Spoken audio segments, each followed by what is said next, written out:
Hey guys, we're at the bus station. We're just about to go to Glasgow. So we're still going to be in Scotland, but we're going to go further down.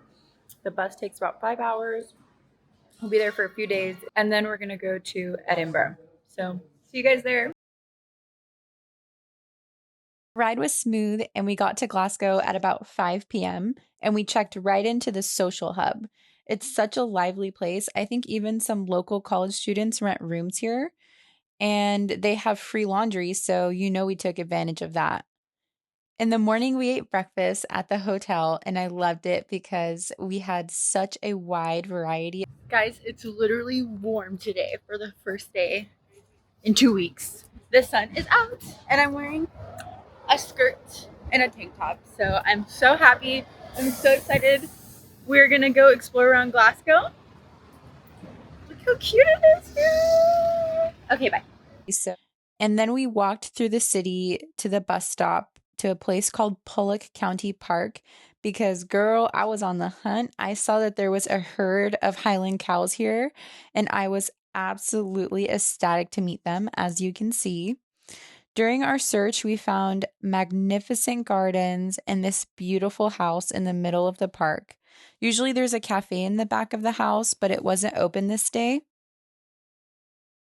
Here you can see me debating on walking through the bushes, but my husband told me no, so I twirled around them instead. Okay, guys, this was it. We found the Highland cows, and they are so cute and everything I thought they would be. There was even babies there just frolicking through the grass. And this little coffee colored one, I was so enamored by it. Like, it was literally licking me. Are you kidding me? I love him. I also found a full grown mama with some fabulous bangs, and I was just obsessed. That's all I could say. We went to another park to enjoy the sun and found the most adorable wooden bench, and we sat there and just people watched and enjoyed the day. Next, we went to St. Enoch Mall, and it was bustling with people, and we found a movie theater called View, and it was so nice. We decided to watch the new How to Train Your Dragon, and it was 10 out of 10. On day two, we got out on a little afternoon walk to admire some street art. There are so many different murals around the city, it's amazing. Then we walked over to the Glasgow Cathedral and we actually walked through the necropolis. Spooky, I know.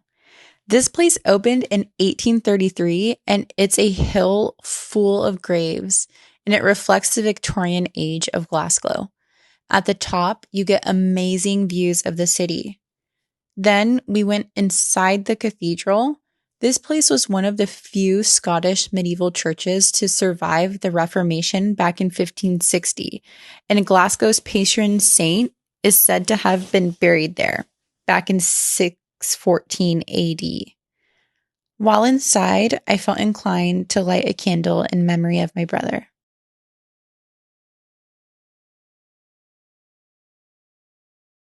After we walked the city to a restaurant called Holy Folk. I saw this place all over TikTok, so we tried it out. Guys, the food was yummy, but a little spicy, and it upset my tummy. Other than that, we enjoyed our meals even more so because we were in Glasgow's oldest public park, Glasgow Green. Again, enjoying the sun. In the evening, we went back to the cathedral to watch a performance from some students coming all the way from San Diego, California. Represent. I was really impressed. The choir and the bagpipers did a great job. It was such a cute way to end another beautiful day. I'm not gonna lie to you guys, we were so lazy our last day in Glasgow. We did, however, make it out for dinner to try Ethiopian food at Mosab Bar and Restaurant. We were very curious to try it for the first time. We got lamb sambusa and a huge platter of mixed dishes with a flat sourdough type of bread. Then I really wanted to check out this place called Waxy O'Connor's, and it was like a giant treehouse bar maze. They do live music every night, but we were there in the afternoon, so we didn't get to see any. The next day, we took a short train over to Edinburgh and we checked into our first ever hostel called Code. This place is located next to the Supreme Court, and the rooms are converted prison cells, so it's pretty interesting. I really enjoyed the layout and the friendly vibe there. We walked around the old town, and I immediately understood why Edinburgh is a UNESCO World Heritage Site. Now, let me give you a little guide on how to make your stomach hate you. First, you go buy yourself a giant spicy baked potato and fill it with cheese, and then you go on a walk up a very steep, rocky hill directly after. My stomach hated me, but I think the views from Arthur's Seat hike were totally worth it. After that, we continued walking through Edinburgh Old Town and ended up in Victoria Lane, which is said to have inspired Diagon Alley from Harry Potter. There is a lot of Harry Potter souvenirs here because this is where J.K. Rowling wrote the books. So naturally, I had to get myself a butterbeer. Sadly, I'm not the biggest fan. We continued walking down and found an amazing view of Edinburgh Castle.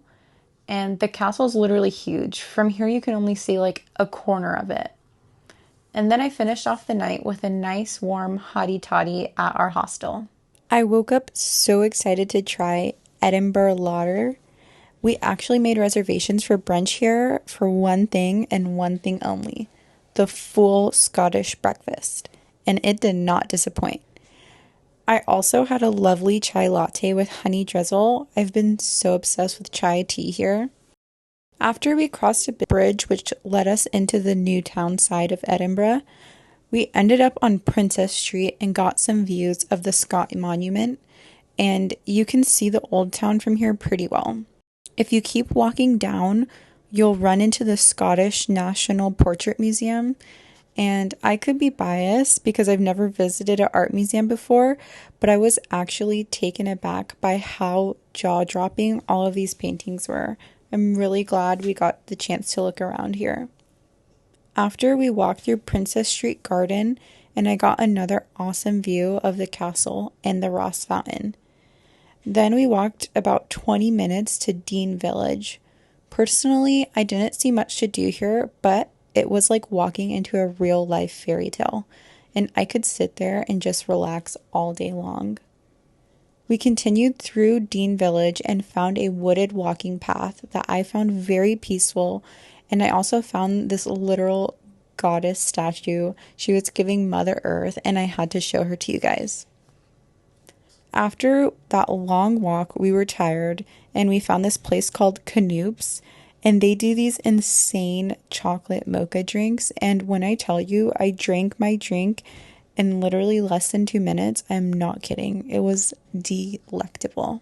Our hostel was so cute. Every evening they have like a little social event happening, and we attended the beer sampler and had a chat with some fellow travelers as well as Edinburgh locals. Grand finale of the day was a tour we did with the real Mary King's clothes.